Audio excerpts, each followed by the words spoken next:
বিএনপির প্রতিষ্ঠাতা শহীদ জিয়ার আদর্শকে সামনে রেখে দেশের জন্য নেতাকর্মীদের কাজ করে যাবার আহ্বান জানান ঢাকা মহানগর উত্তর বিএনপির সাবেক সহসভাপতি আলহাজ এ.কে.এম. মোয়াজ্জেম হোসেন।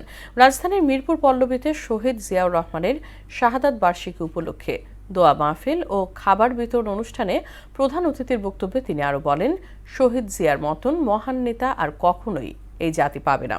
অনুষ্ঠানে সভাপতিত্ব করেন ঢাকা মহানগর উত্তর বিএনপির সাবেক সহ সাধারণ সম্পাদক মোহাম্মদ ইকবাল হোসেন। এ সময় নেতাকর্মী সহ এলাকাবাসী এই আয়োজনে উপস্থিত ছিলেন। শহীদ রাষ্ট্রপতি জিয়াউর রহমানের মতন আর আদর্শবান বাংলাদেশের অগ্র সৈনিক হিসেবে আর কাউকে পাওয়া যাবে না।